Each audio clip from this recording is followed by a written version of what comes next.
This episode of Southeast Iowa Today is brought to you by Griner Auto Body of Washington, Iowa, using state-of-the-art techniques and decades of experience to get your car back on the road after an accident. Car Doctor of Washington, Iowa. No matter who Frankensteined it, they can fix it, clean it, and customize it. McDonald Boneyard of Keota, Iowa, for all your farm equipment and auto recycling needs. For great food, it's your choice. Your Choice Family Restaurant of Wayland, Iowa. Open Tuesday through Sunday. Come to our cruise-ins this summer on the second Tuesday of the month, June through September. Girling Repair of Winfield, Iowa. If your mower is dead, call Fred, your Husqvarna, Aaron's, and Gravely dealer. Fred also fixes and sells snowblowers. B&B Propane and the family of Jet Stops. Dutch Market and Coffee Talk of Washington, Iowa. Dutch Market can handle all of your grocery needs. They even have a conference room you can use for free. Coffee Talk's drive-thru is open and ready to serve you coffee, energy drinks, sandwiches, baked goods, and ice cream. They all present you the award-winning Southeast Iowa Today. Here's the author of Christie's Journey, The Beat Goes On, and your host, John Bain. Thank you, announcer Cody Roy of the NewEnglandDukes.com and your Golden Pipes for that wonderful introduction. As you know, if you see this guy on the screen with me, Bob DeWitt, we are day tripping. Bob, tell them where we're at today. Maquoketa, Iowa, at the Jackson County Historical Society Museum. And this is part 3 of either 3 or 4 parts. Quite a few parts. Yeah, this is part 3. And I can't wait to get back at it because there's so much to see here, so much to share with you. And Bonnie Mitchell has been a gracious hostess, so let's get right to it. Let's go. Bonnie, welcome to part 3 of our series here. Can you tell the folks your hours? Absolutely. So we are a year-round Historical Society museum. We are here every day but Monday, Tuesday through Friday, 10 to 4 at all of our locations, and Saturday and Sunday from noon to 4. Okay, and how much does it cost? $3 for one museum or $5 if you do both sites. Wow, that's incredible. Well, what are we looking at right now? Well, this is just interesting, at least to local people. These are some of the artifacts. You know, back in the day, when we were the Wild Wild West, we had a very violent history. Yeah. I mean, there were lots of murders and lots of, so this is kind of our murder case. And there was a young man by the name, I can't remember his name, by the name of Joseph Jackson. And he was on his way. He was renting a little house from somebody on a farm out at the other side of town. And he was coming home carrying a pan full of eggs. Okay. Because he did chores for the woman and she gave him eggs to eat. So he was going back to his little cabin kind of thing with his eggs. And a man had a grudge against him. And they pulled up behind him, and this is a wagon stake. And the guy got out, and he pulled out the wagon stake, and he beat him with the wagon stake until he died. So these are some of the artifacts from that, and we have a neat story about that. This is a drawing, an artist drawing for the court about how it happened. He was on his way back to his little cabin with his eggs, and he was walking, and then the wagon came along and got him. Yeah. So there's just a lot of stories, some brass knuckles and keys to the old jail, and just some really interesting things in here, and a lot of rough and tumble history that we had. One of the fun things that we have is around the corner here. Okay. This is our Tommy gun. Ooh. And not everyone has a Tommy gun. No. But we have a Tommy gun. You sure do. Tommy gun has a wonderful history. It was donated to us, and then we had to give it back because we found out that museums aren't allowed to own Tommy guns. Only sheriff's departments or police departments, or maybe the FBI, are allowed to have Tommy guns. So it is here on permanent loan from the Jackson County Sheriff's Department. But the story behind the Tommy guns was it was during Prohibition, and Al Capone was in Chicago, and it was, there were no liquors allowed, but he had his speakeasy. So he would travel through this part of Iowa on his way to Missouri to buy his bootleg liquors and things.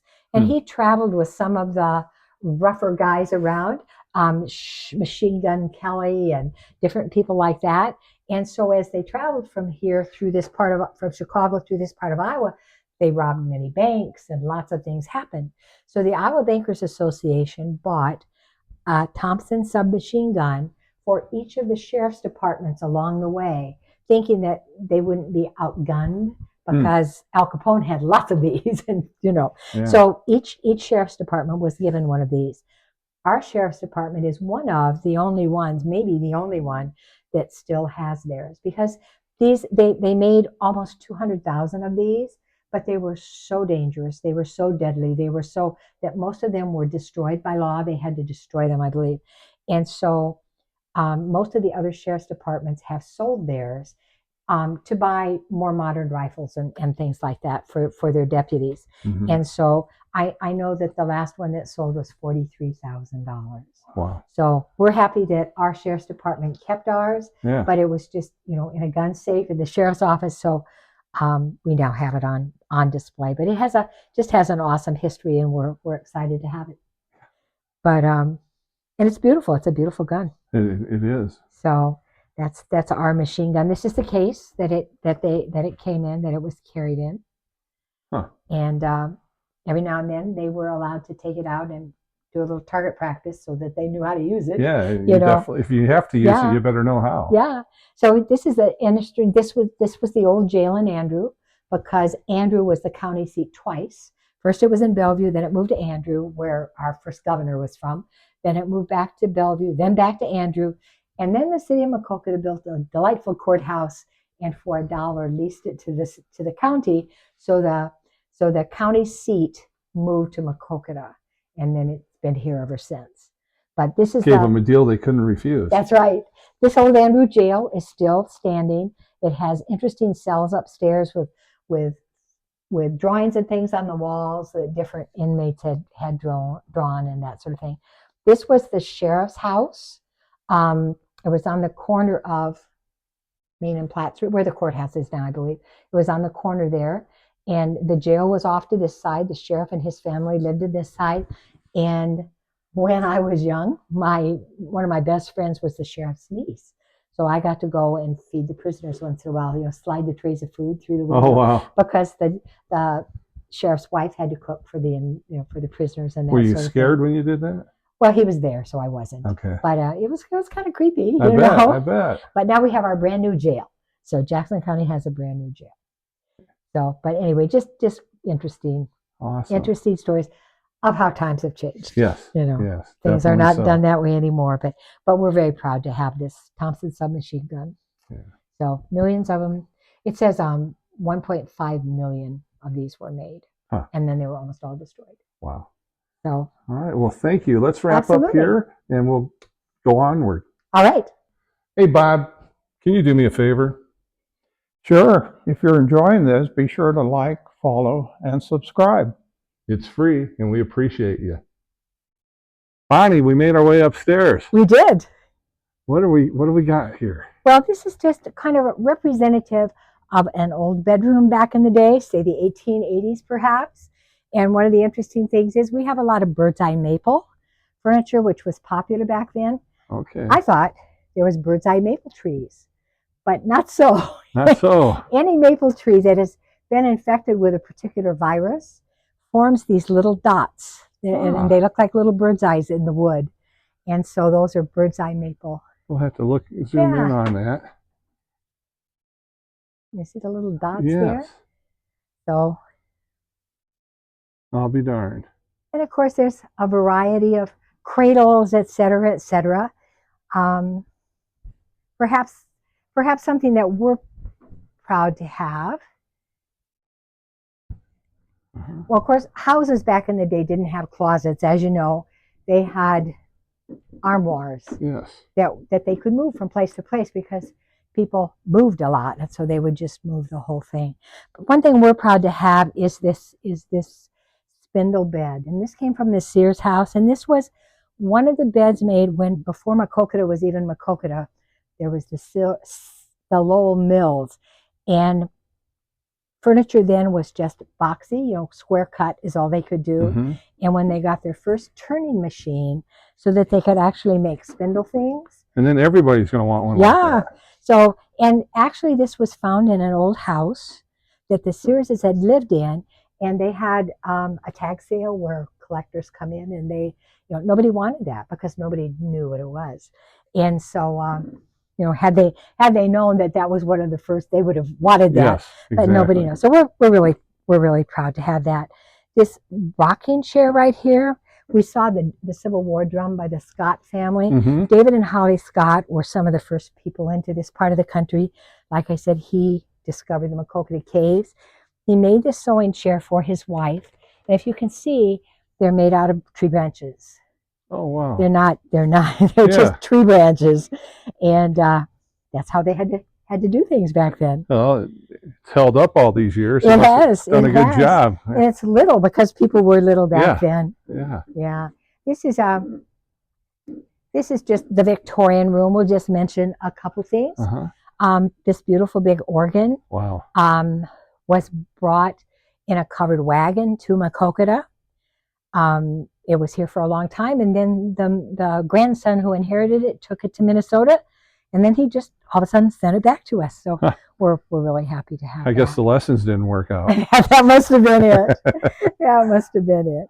And back in the corner, Jay Goodnow is the father of Maquoketa. He was like the first person to really come here and get things going. The tea set back in the corner belonged to he and his wife. Nice.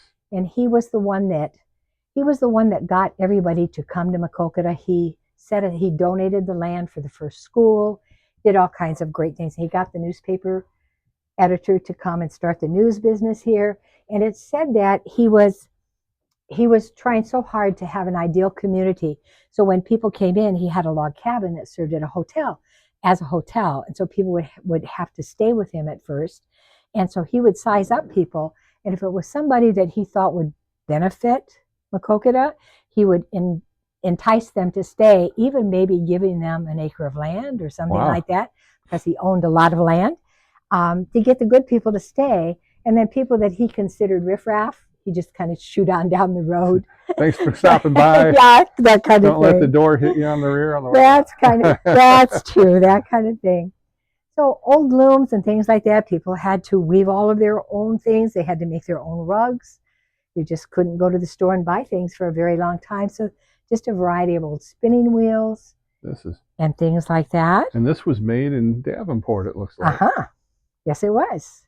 That is neat. And there was a lady in Welton that knew exactly how to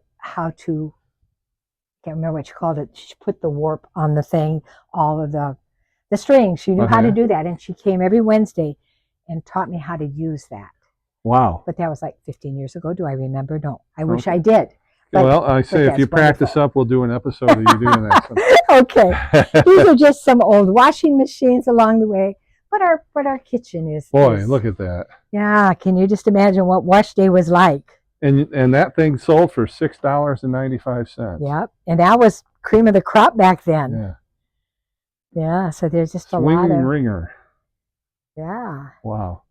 And then behind us is our exhibit of an old-time kitchen. Of course, the most important thing in the house was the old iron cook stove. Yeah. And even not too long ago, when there were blizzards in the country, they would have to shut up their whole house and maybe all huddle in the kitchen. And they would use the cook stove for heat. And they did wonderful things with the old cook stove. And they baked all the bread. They had to bake all their own bread and that sort of thing. And a really excellent cook would know exactly how many corn cobs to put into the stove so the bread wasn't doughy in the middle or it didn't burn on the outside. You had to have the temperature just right to get it to cook evenly. Wow. There was always a big stock pot on the back of the stove, and nothing was wasted. Every scrap of food went into that, and then the men could come in from the field, and there was always a hot cup of soup or stew ready for them. So cook stoves were really, really important. Oh, yeah. Again, they didn't have cupboards, so something like a Hoosier's cabinet, those are very collectible now. People love to have those.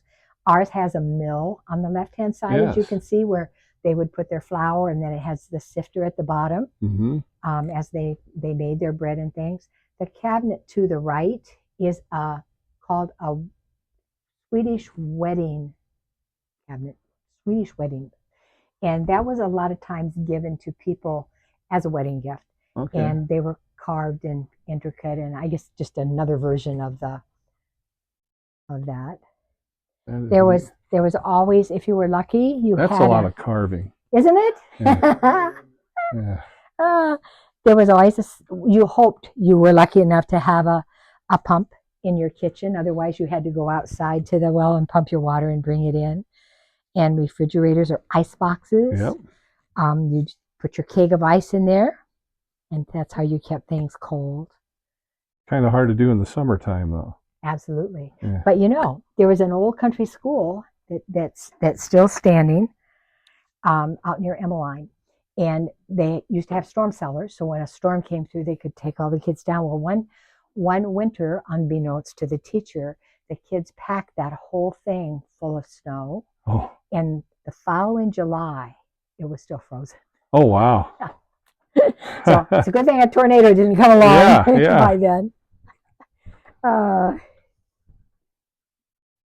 So of course, pharmacies were fascinating things back then, and it's just a variety. You would just be amazed at the things.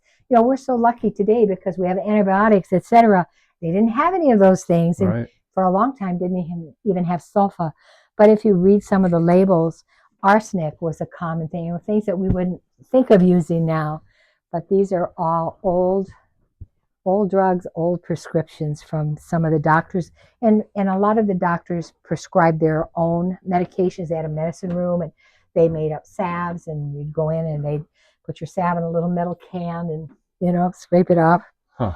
But this is kind of the precursor of today's pharmacies, yes. I guess. Up until 2000, they were treated lumber with arsenic.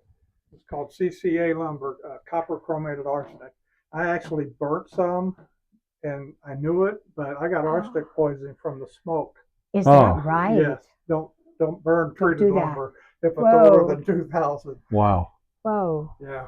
Wow. That's crazy. There's an interesting musical instrument that this is also a child's casket that people always. Ooh. Yeah, they have because there was typhoid fever and smallpox and things that spread so easily, so they would have a glass and then they could close the glass, but for the funeral they would open so you could view the child. Wow, that's sad. It's also sad. And then back in the corner, we had a wonderful. Oops, I just broke something. A wonderful Salvation Army church here. And actually, the Citadel, as they called it, was the first citadel west of the Mississippi. Huh. And that was in Maquoketa. It's still in Maquoketa. It's down by Horseshoe Pond, and it's now a little community center, and it's been all restored. But they would stand on the corner of Main and Platt Street with their brass instruments and their band and their tambourines, and they would sing, and they actually formed their church on that corner. Oh, be darned. So, yep. Old-fashioned soda bars. They were in all of the pharmacies had an old-fashioned soda bar. Yep. Those malts. In Maquoketa, it was the Green Mill. Everybody remembers the Green Mill. But this is our medical exhibit. Okay. So it's kind of a combination of hospital, doctor's offices, dental offices, etc. Uh-huh. But some very interesting things. Like here, this is actually one of the first artificial arms they had. Oh, wow. There was a man named Marvin Schnorr, who was a truck driver. I think he's still with us. A truck driver in Maquoketa that was driving truck, had his arm out the window, and he got sideswiped somehow. Wow. And so that was actually his for a very long time. He actually used that. And then, you hear everybody now has hip replacements, knee replacements, etc. Before they did that, if you had a problem, this is what you used, and you just put your knee in it, and that's how you walked. Wow. Using something like this because there was nothing else they could do for you. But it's interesting always to me to see the signs, because one of the only ways that they had to fight some diseases was just to isolate the people. And so, for instance, if there was a diphtheria quarantine, they would put the sign on your door. And that was a notice that you could not come out of the house. No one could go in the house. Neighbors or the church or whoever would leave food on your doorstep, and once they walked away. And we've known of families that maybe for 3 weeks would be isolated in their house because as a family member after family member, got sick. We have an old. This is an interesting thing right here. It's an actual dental drill, and it's powered by foot pedal. So I'm not sure how steady the dentist is going to be as he's standing there doing that. Putting this thing near your mouth or in your mouth, or actually not that part of it, but this part. But that part of it, yeah. Wow. So isn't that? We're glad we don't have to do that anymore, right? Yeah. Brush and floss, folks. That's for sure. That's for sure. And then we just have a variety of old. A lot of times you had to make your own wheelchairs. I mean, they just weren't. You just didn't. You had to make them if you wanted them. Yeah. And so we have just a variety of wheelchairs, and then the bags that a lot of the local doctors carried. Back when house calls were made. Yes, and the house calls were made by all of them until 1970s, maybe 1980s. Yeah. So we have an old incubator for little preemie babies, and Dr. Frank is. I've noticed that as I'm walking this way, the ceiling's getting closer to my head. Yes, it is. Yes, it is. You're a little. I don't have to worry about that so much. So the photograph of the doctor with all the babies in the other one right there. He was Dr. Frank. He was known as the baby doctor. He delivered hundreds and hundreds of babies. And there's one lady, delightful lady, that comes to the museum all the time. Marcella Bermal is her name. And she had a twin sister. And they were born in the middle of the winter in a huge blizzard out on a drafty farmhouse. Dr. Frank, with his horse and buggy, made it out there. Wow. And he got to the house and he delivered the babies. And then he put them in little shoebox-like things and put them in the cook stove to keep them warm until they could. So, yep. Huh. And then we have, of course, being close to Davenport and the Palmer Chiropractic College, we have one of the first lady chiropractors that ever graduated from there. Her name was Dr. Marie Elsner, and she was very successful. She had little offices in Preston and all around, but she was one of the first in. We just lived found a out long time. She did, and we just found out recently that she actually taught some classes for Palmer for a short time. Wow. Before she went out on her own. So she's one of our favorite people.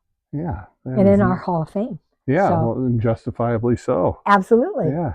So that's kind of our doctor's office with a variety of things. And our hospital on May 16th is going to be having its 75th anniversary. And they're going to be using a lot of our artifacts. That is neat. That is really neat. So it'll be at the Jackson County Regional Health Center if anybody's interested. Okay. So this is just wrapped around here. Old general stores were the thing, right? Only place you had to shop in most cases. And they had everything from coveralls to you name it. A lot of old cooking, canning supplies and that sort of thing.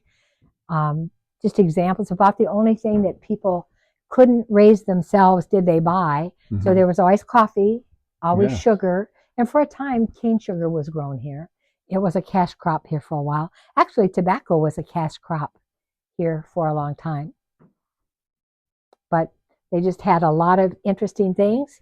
And then, of course, you could get your coffee ground here, an old coffee grinder, and another one at the bottom. So they were doing that way before Hy-Vee. Absolutely. Absolutely. And we had wonderful old mom and pop grocery stores, many of them through time.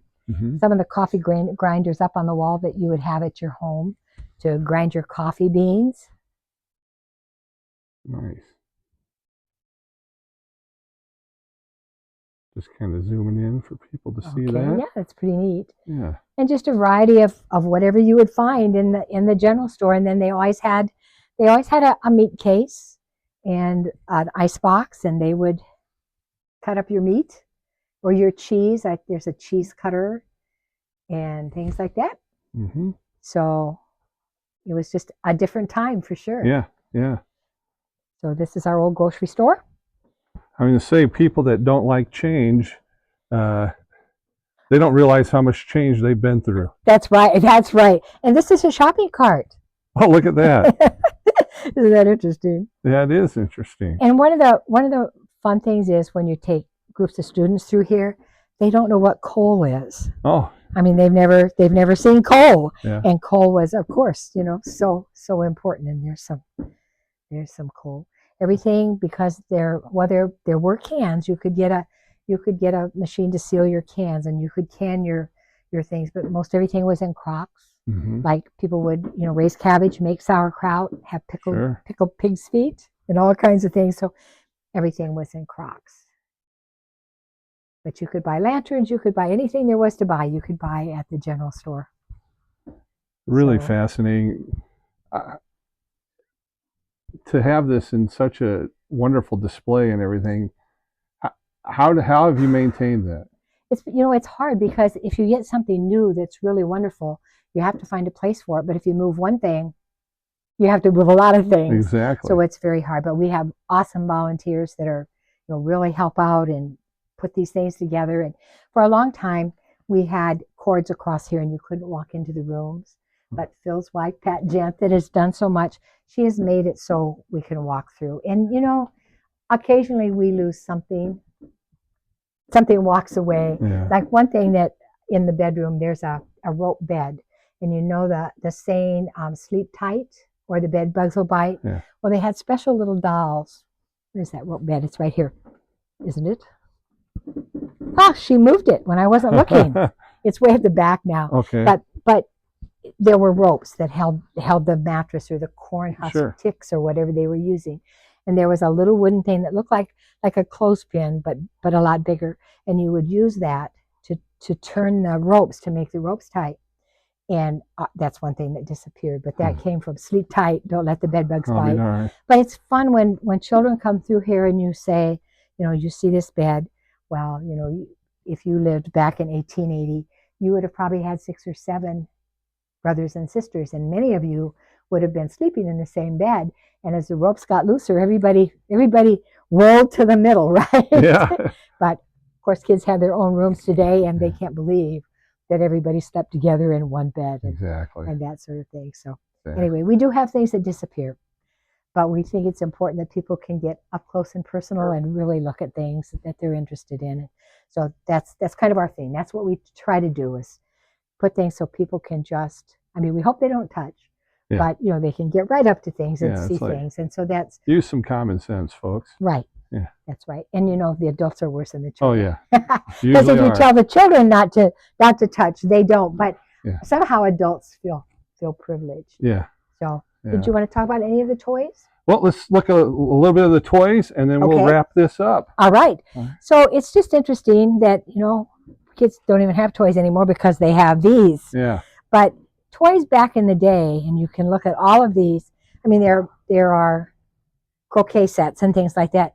But as you look, most of the toys had to do with occupations, farm toys, trucks, fire engines, that sort of thing. And for the girls, Kind they of were find always, your acclimated and find your interest Yes. and get acclimated to them. they and- all had to do with that. yeah. And so, of course, we have a lot of old doll houses. People made some wonderful old-fashioned doll houses and that sort of thing. Cap guns, you Yeah. don't see cap guns anymore. No. And there's just, Always love the smell of those cap. oh, I did too. I did too. That was really neat. Red Ryder. Yep. Yeah, Red Ryder Shoot BB. your eye out. Yeah. Yeah, that's Be right. careful. But how different toys are today. Yeah. And comic books, you don't see comic books anymore, I No. don't think. Hopalong Cassidy and Not Roy like it Rogers. used to be. Yeah. Wow. So, and then on around the corner, we have quite a collection of Raggedy Ann and Andy things that were so beloved back Oh, in the yeah. day. Yeah. Wow. Yeah, you don't see those prominent anymore, do you? You don't. And it's sad because even books are kind of, people read their Kindles or their Yeah. whatever. Yeah. But these are more of the little girl things, I guess. But the ironing boards and the high chair for the little dolls and things like that, everything. Oh, and this is for Bob.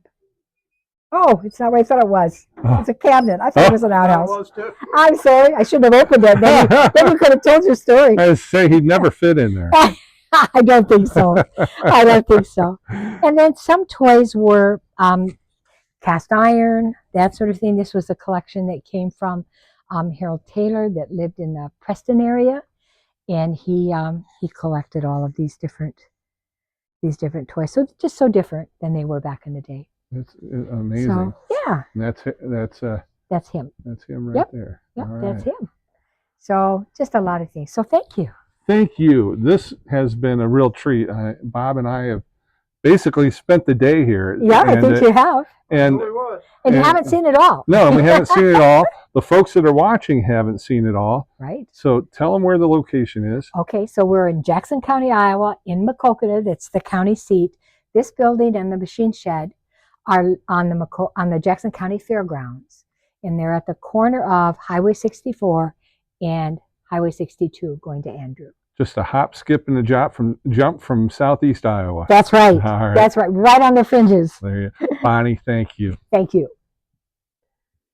Another great episode. It was. Lots to see here. Lots to see and lots of thanks to be given. First, it's to Bonnie Mitchell for the great tour of this wonderful museum. It's incredible. It really is. You need to get to Jackson County Fairgrounds in Maquoketa, Iowa, and check it out. I want to thank you for watching. Thank Bob for the great day tripping idea. And I've got to thank our sponsors, Griner Auto Body, Car Doctor, McDonald Boneyard, Your Choice Family Restaurant, Sterling Repair, B&B Propane and the family of Jet Stops, the Dutch Market, and Coffee Talk. He's Bob DeWitt. I'm John Bain. Stay friendly, Southeast Iowa.